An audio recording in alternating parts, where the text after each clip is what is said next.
Hey there! Silly story here, bringing you another silly tale for everyone to enjoy. Growing up, Liam and I were the quintessential cat and dog duo, always at each other's throats yet completely inseparable. But when high school rolled around, life pulled us in different directions, and our once inseparable bond began to fade. It all changed in a whirlwind when we found ourselves pretending to be a couple. What started as a light-hearted ruse quickly spiraled into something more serious. Our mothers, ever the traditionalists, saw our unexpected predicament and jumped straight to the only solution they could think of, marriage.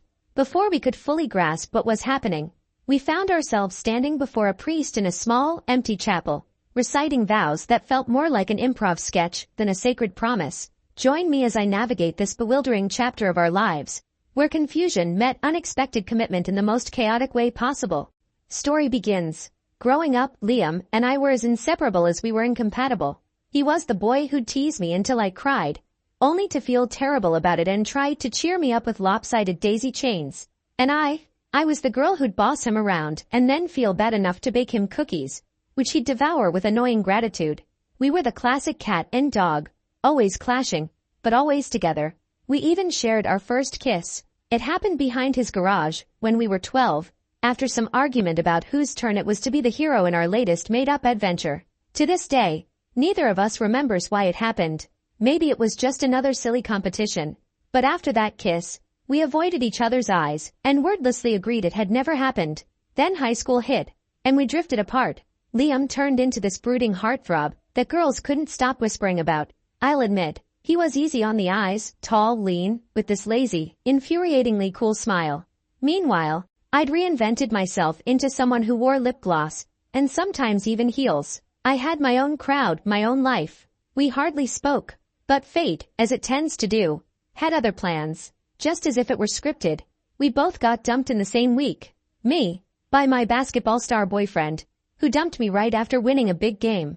The irony was painful. Liam, on the other hand, had been dating this effortlessly gorgeous girl who could probably solve a Rubik's Cube in her sleep. And she told him he wasn't ambitious enough. Classic. So, there we were, two newly single losers, moping around, and trying to avoid each other's pitying looks.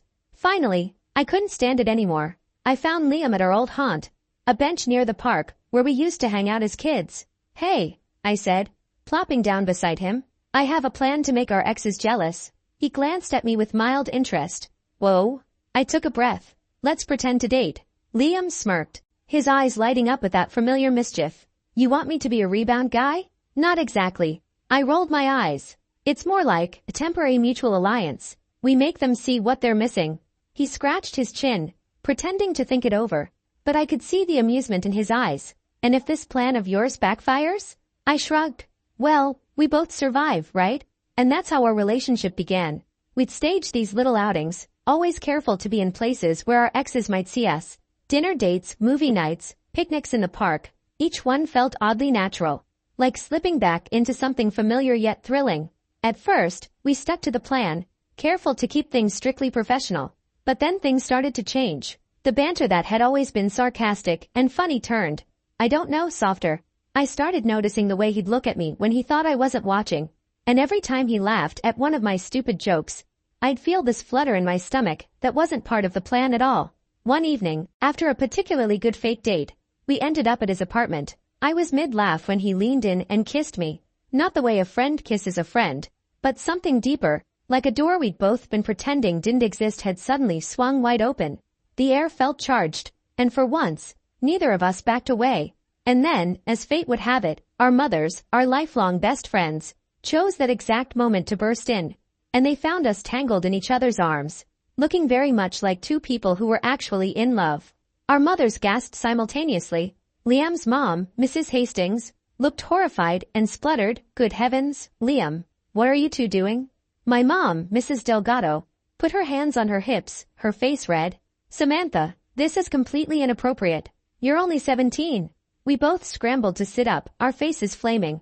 "Mom, it's not what it looks like," I stammered, though it was exactly what it looked like. "Not what it looks like?" Mrs. Hastings shook her head. "How long has this been going on?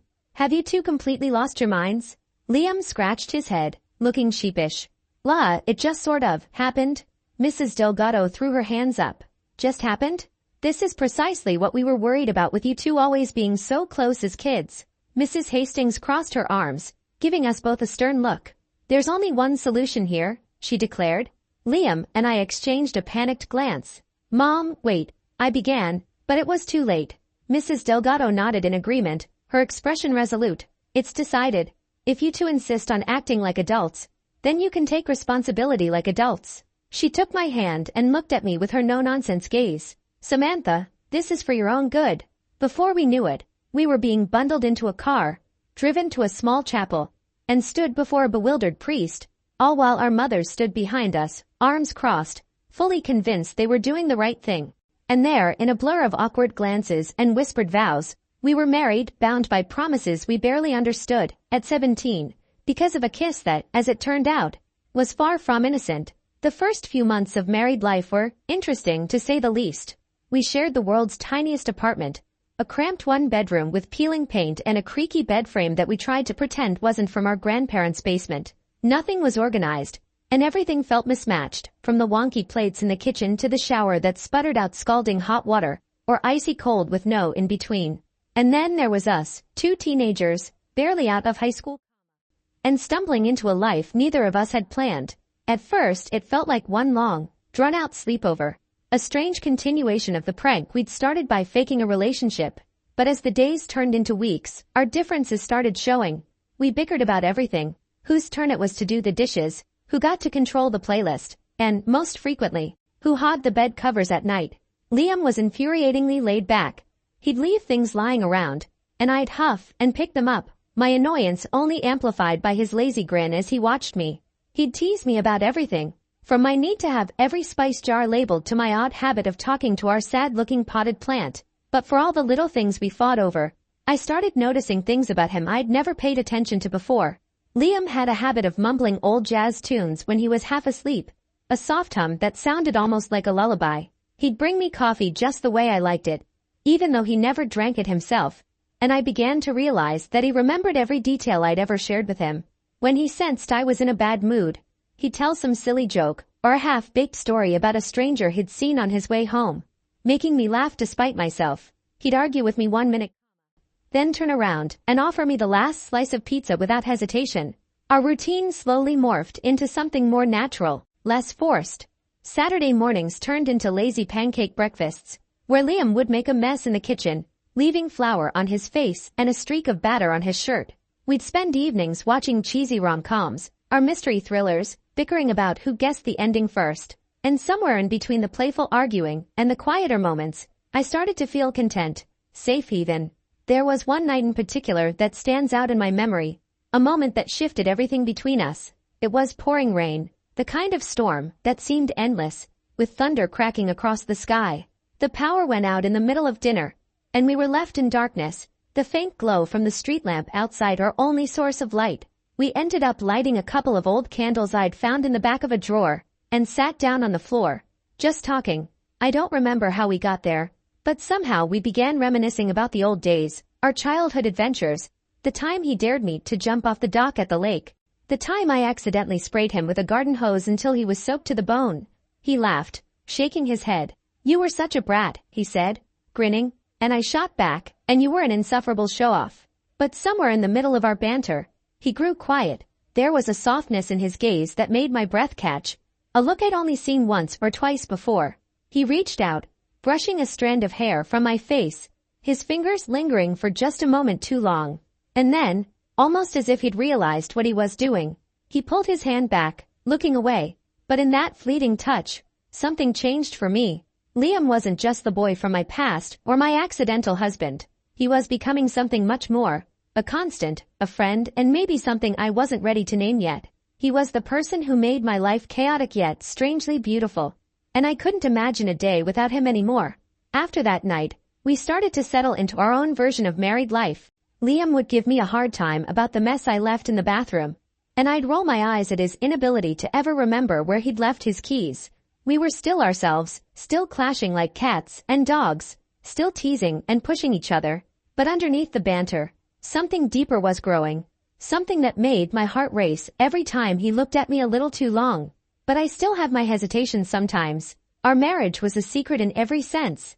Even as we lived together, sharing our lives in this strange, messy routine, it sometimes didn't feel real. It felt like some impulsive arrangement we'd fallen into, a solution orchestrated by our mothers that neither of us fully understood. We went through the motions of married life, but at the same time, we skirted around the real question. What did we actually mean to each other? We kept things under wraps from everyone, choosing not to wear wedding rings and dodging questions about each other whenever our friends asked. It was easier that way, to pretend that nothing had really changed. We were still Samantha and Liam, still that old pair of best friends who had drifted and somehow circled back to each other. But for all the laughter, the quiet moments, and the glances that lingered too long, there was an underlying tension, a question neither of us dared to ask. Then, everything came crashing down the night of our high school graduation party. It was supposed to be a night of celebration, a final hurrah with our friends before everyone set off in different directions for college or jobs, stepping into lives beyond high school. We arrived separately, and in the midst of the crowd, it was easy to slip back into old habits, to forget, for a brief moment, the tangled web of secrets and half-truths that bound us together. The party was packed, music thumping, people dancing and drinking, shouting over each other in the dimly lit room. I drifted through a crowd of old classmates, lost in a swirl of bittersweet nostalgia, when I ran into my ex-boyfriend Josh. He'd come back from college, all apologies and charm, flashing that practiced smile that had once made me feel like I was on top of the world. He pulled me into a hug, saying how much he missed me, asking if we could catch up sometime. I was thrown off, not quite sure what to say, and for a split second, I forgot everything. The fake marriage, Liam, all of it. For just a moment, I let myself lean into the familiarity of Josh's embrace, into that feeling of being wanted. But then, as if pulled by an invisible string, I glanced across the room, and that's when I saw Liam. My heart stopped. He was with his ex-girlfriend Melanie, the effortlessly beautiful, intimidatingly smart girl who'd broken his heart, and they were kissing, right there in the middle of the crowd, with her hands in his hair, and his arms wrapped around her. It was like a punch to the gut, a cruel reminder of everything I'd been afraid of. Maybe in his mind, nothing between us was real. Maybe he was just waiting for his chance to go back to his old life, to the girl he'd wanted all along. My confusion, my hurt, everything I'd been trying to sort through, exploded in that moment. I felt sick to my stomach, heartbroken and embarrassed, standing there with Josh's arm around me while my supposed husband was tangled up with someone else. I pushed away from Josh, hardly noticing his confused expression as I stormed across the room, barely aware of anything but the anger and betrayal bubbling up inside me. Really? I spat as I reached Liam, my voice shaky but loud enough to cut through the music. He looked startled, breaking away from Melanie, his eyes widening as he realized what had happened. But before he could say anything, I continued, my voice rising. So this is what we are then? Just one big joke? He glanced around, then pulled me aside, away from Melanie and the prying eyes of our classmates. I could see the confusion on his face, but I was too angry to care. Samantha, I didn't. This isn't what you think, isn't it? I shot back, my voice choked with frustration. Because from where I'm standing, it looks like you're perfectly happy to pretend none of this ever happened, to go back to your old life as soon as it's convenient. His eyes flashed with anger. And what about you? He snapped. You think I didn't see you with Josh? Acting like everything we've been through doesn't mean anything? Like I don't mean anything to you? We both fell silent, staring at each other, caught in the rawness of the moment. It was a brutal, heartbreaking silence that stretched between us, heavy with all the unspoken things we kept bottled up for so long. I took a deep breath, feeling a lump rise in my throat, my hands shaking as I spoke. Maybe we're just fooling ourselves, Liam. Maybe none of this is real, and we're just two people caught up in a mistake. He didn't reply, his face hardening as he looked away, his jaw clenched. The silence grew unbearable, thick with anger and pain, until I finally turned and walked away, not daring to look back. I could feel my heart breaking with each step, but I couldn't bring myself to stop. I didn't want to see him go back to Melanie, to the life he probably should have had. That night, I packed up my things. I needed space, distance, anything to escape the whirlwind of emotions I didn't know how to handle. A few weeks later, I was on a plane, leaving for an international program I'd signed up for months ago, something I'd almost forgotten about in the chaos of my makeshift marriage. For the next year, I threw myself into my studies, trying to immerse myself in a new life far from home. I traveled, explored, made new friends, hoping that time and distance would help me forget. But even as I walked the cobblestone streets of foreign cities and filled my days with new experiences, a part of me remained tethered to that night, to that look in Liam's eyes that I couldn't shake. No matter how far I went, he was always there, in the back of my mind, a reminder of a life I'd left behind and a love I wasn't sure I'd ever truly had. 5 years. That's how long it had been since I left. Since the messy tangle of emotions with Liam had unraveled so painfully that I'd fled halfway across the world. In that time, I'd built a new life. I'd grown up, found my independence, buried myself in my career, and even started dating here and there. Yet, somehow, memories of him lingered, creeping back in at the oddest moments, a song, a place, a passing thought. By then, Liam had become somewhat of a phenomenon. I'd heard bits and pieces through mutual friends, and occasionally through headlines. He was a well-known actor now. Apparently, he'd taken on roles that showcased his talent, his intensity, and his charm. His face was on magazine covers, his name was trending more often than not, and every time I saw him in the media, it felt like a dull ache, a reminder of something unresolved. It seemed like he'd moved on. In fact, one tabloid even claimed he had a wife, his manager whom he was often spotted with. Part of me had felt relieved, thinking he'd finally found the happiness he deserved. But another part, the part I tried to ignore, was devastated. I was content watching from afar. He was out of my life, and that was how it needed to stay. I'd convinced myself of that over and over, thinking I'd successfully shut the door on our past. But then, as if fate hadn't toyed with us enough already, we ran into each other in the most ordinary of places, a cafe. I'd been sipping on a latte, flipping through a book, when I looked up and saw him standing by the counter. My heart stopped, panic flooding through me as I instinctively ducked behind my menu. Ridiculous, really? How could he not notice? But in that moment, I felt like the teenager I'd been, all nerves and tangled emotions, trying to hide from a truth I wasn't ready to face. Naturally, Liam spotted me almost immediately. He smiled as he walked over, that same familiar look lighting up his eyes, though there was something softer now, something that came with age, maybe even experience. "Samantha," he said, his voice warm but with a touch of hesitancy. "Long time no see." I froze, trying to calm my pounding heart, and managed a weak smile. "Yeah, long time." We stood there for a moment, awkwardly shifting in the silence. I felt like an actor in a play, running through lines I hadn't rehearsed, barely able to look him in the eye. Everything I'd felt for him, love, hurt, resentment, confusion, all of it seemed to come crashing back, but buried under layers of politeness and restraint. But then, somehow, we ended up sitting together, talking over coffee. The conversation was strained, cautious. We spoke about safe things, work, the weather, places we traveled to. Each question felt loaded, every answer carefully crafted to reveal just enough, but not too much. Despite the initial awkwardness, it didn't take long before our old banter started creeping back in. He'd make some joke, something infuriatingly familiar, and I'd roll my eyes with mock annoyance. It felt surprisingly comfortable. Over the following weeks, we accidentally kept running into each other. Maybe I just found excuses to visit the cafe more often, or maybe he did too. At first, we pretended it was all coincidence, but eventually, it became a routine. We'd share coffee, a laugh, a moment here and there that felt like stepping back in time, like finding a piece of myself I hadn't realized I'd lost. One day, after yet another accidental coffee meetup, he invited me to dinner. I hesitated, instinctively wanting to say no, but the way he looked at me, earnest, almost hopeful, made it impossible to refuse. The restaurant was intimate, cozy, and softly lit. We sat by the window, watching the city lights flicker in the darkness. Conversation flowed easier this time.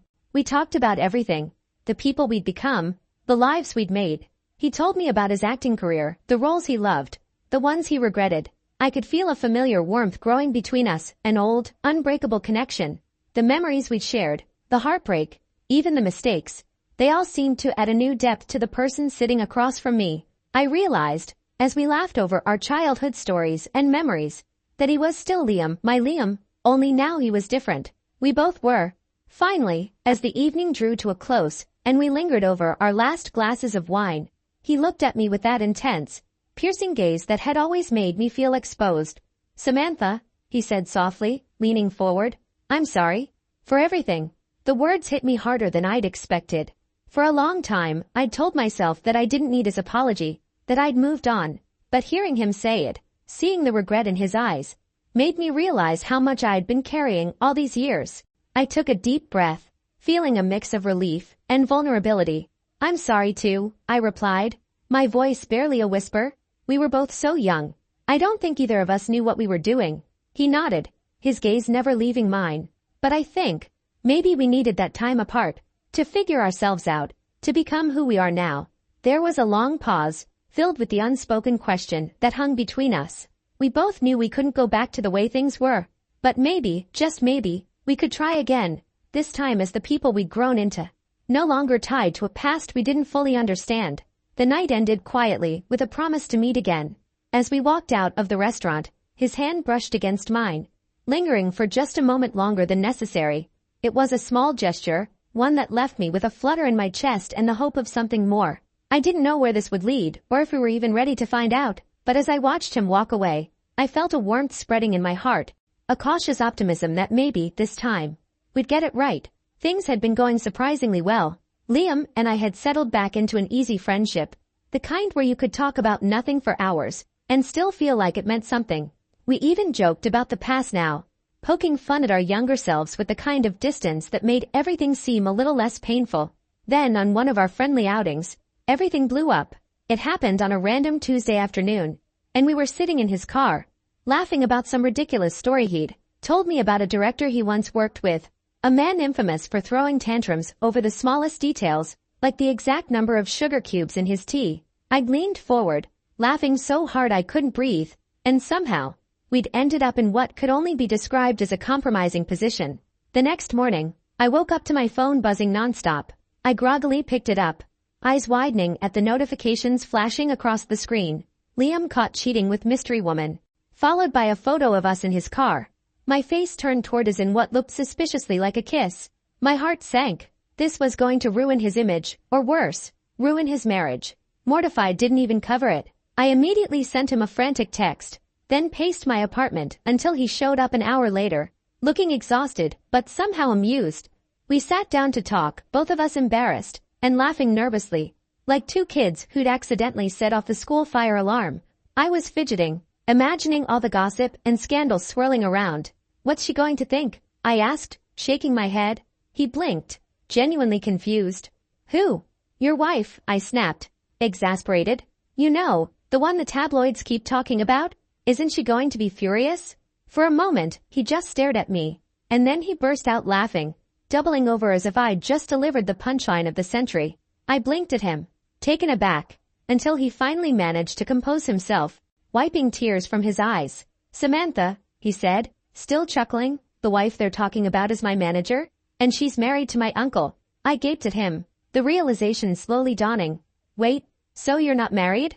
He shook his head, eyes still twinkling with amusement. "Nope. In fact, technically I think you're still my wife." There was a beat of silence, and then we both cracked up. I laughed so hard I thought I'd pull a muscle, but then, just as quickly, the laughter turned into something else. I felt a weird pressure in my chest, and before I knew it, I was blinking back tears. All this time, I'd assumed he'd moved on, that he'd built this perfect life with someone else, while I'd been struggling to let him go. And here he was, sitting next to me, laughing at the absurdity of it all, just like he always had. "Well," I sniffed, trying to compose myself, "guess that means we're still legally bound to annoy each other for eternity." He chuckled, reaching out to tousle my hair the way he used to when we were younger. "Guess so." Just then, a loud knock sounded at the door, making both of us jump. Liam got up and opened it, revealing none other than his wife, or rather, his manager, standing there with a wide grin. "Nice to meet you, mystery woman," she said, clearly enjoying the situation far too much. "If you two could avoid public makeout sessions next time, that'd be great. The phone calls have been nonstop." Liam smirked at me, shrugging helplessly. "Blame Samantha. She's always been terrible at keeping her hands off me." I rolled my eyes and gave him a playful shove, which only earned me a mock-offended look. "Really, Liam? You're the one who practically kidnapped me for coffee that day." His manager shook her head, grinning. "Good to see some things never change." She looked at us both, eyes twinkling with mischief. "Now if you'll excuse me, I have a crisis to manage. You two, try to keep out of trouble. And for the love of all that's good, don't read the comments." After she left, we sat there, a bit stunned but mostly laughing at the ridiculousness of it all. And in that laughter, in the strange, chaotic mess of that moment, I realized something. Even with all the craziness, the misunderstandings, the years we'd spent apart, I still felt like I was exactly where I was supposed to be, by his side. Once the laughter faded and the rush of the paparazzi scandal started to feel less pressing, an uncomfortable silence settled between us. It was the kind of quiet that made everything feel raw and exposed.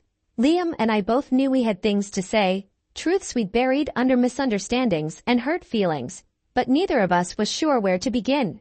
Finally, Liam cleared his throat and looked at me, his usual cocky grin absent, replaced by something vulnerable, almost hesitant. "Look, Samantha, about that night, graduation." His voice trailed off, as if he wasn't quite sure how much he wanted to dig up. But I needed to hear it. I needed to know why we'd ended up here, years and continents apart, all because of a night we'd both misunderstood. He sighed, running a hand through his hair, and for once, he looked uncertain, which threw me off balance. "I saw you with him that night," he finally said, his voice low. "Your ex, you looked so happy. And I guess I just assumed you'd moved on, that whatever we'd had was just a phase." I winced, memories of that night flooding back. Liam, he was just apologizing. I didn't feel anything for him. I never did, not after us. I looked down, twisting my hands in my lap, suddenly feeling like I was 17 again, raw and unsure of myself. He chuckled, though it sounded forced. "Well, I didn't know that, so I guess I decided to play it cool." He smirked, but it didn't reach his eyes. Hence the whole kissing my ex thing. "Real mature, huh?" I laughed, more out of relief than anything else, though it was a little bitter. God, we were so clueless. I shook my head, the absurdity of it all sinking in. "All this time, I thought you were just going along with it. I thought it was all pretend." Liam reached across the table, his hand warm and steady as he took mine. "It wasn't pretend, Samantha. Not for me." His eyes softened as he looked at me, and there was a raw honesty there that took my breath away. "Even when we were just kids, you were the one person who knew me better than anyone else." I felt my heart pound at his words, my chest tight with emotions I'd tried to bury. All those times I'd watched him from afar, wondering if he ever thought about me the way I thought about him. It was all there in his gaze, as clear as if he'd spoken it aloud.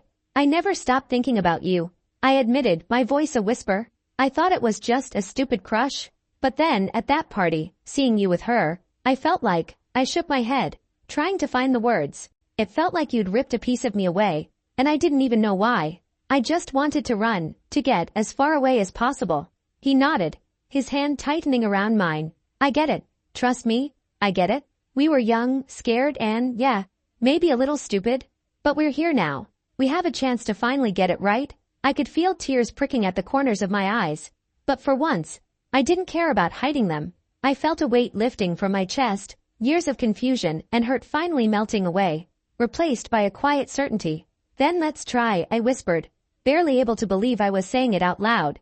"No more games, no more pretending. Just us, whatever that looks like."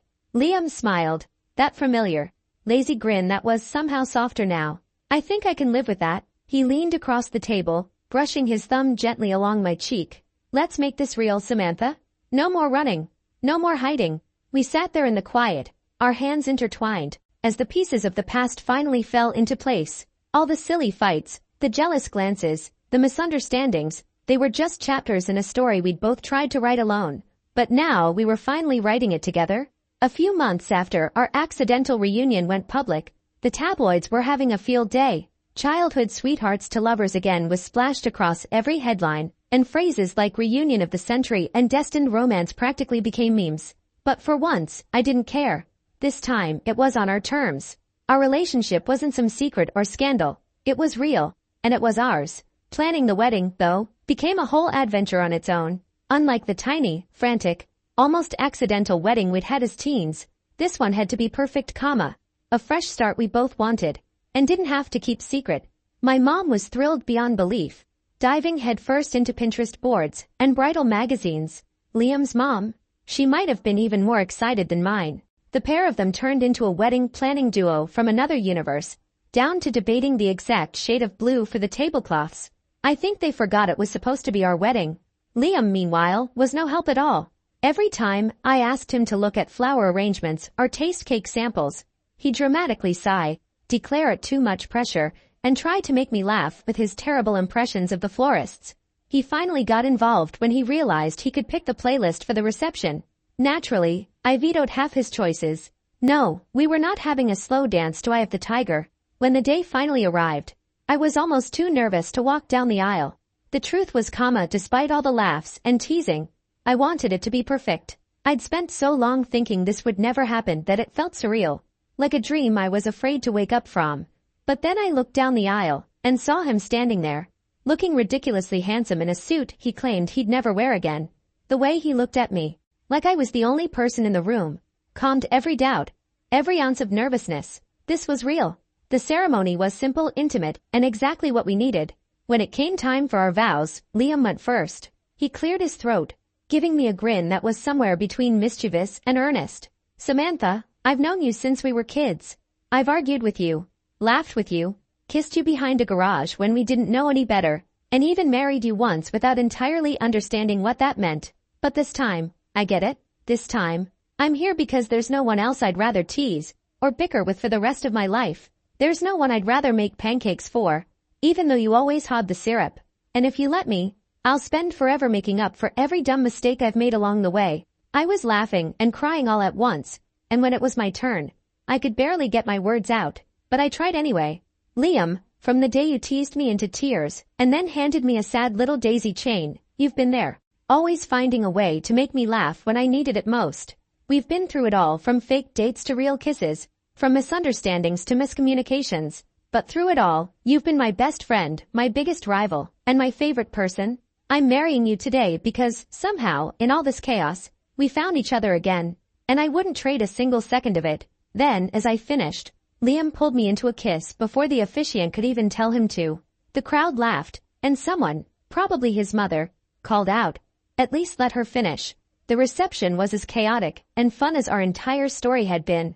Our moms cried during the speeches, Liam's dad got way too into the father-son dance, and my little cousins crashed into the cake before anyone could even take a bite. Liam and I took it all in stride, laughing at every little mishap and mishap. It was a mess, but it was our mess. And somehow, in the middle of the chaos, he pulled me onto the dance floor, wrapped me in his arms, and whispered, "Worth the wait." I looked up at him, the guy who'd been there through every awkward, wonderful, hilarious twist in my life, and nodded, "Absolutely." As we swayed together, I knew that every bump, every laugh, and every misstep had led us here, to this perfect, funny, crazy love. The end. Thanks for listening. Make sure to visit our YouTube channel. If you enjoyed this, show some love by hitting like, sharing it with someone you know, and subscribing so you can be part of this channel's journey. See you again for another silly story.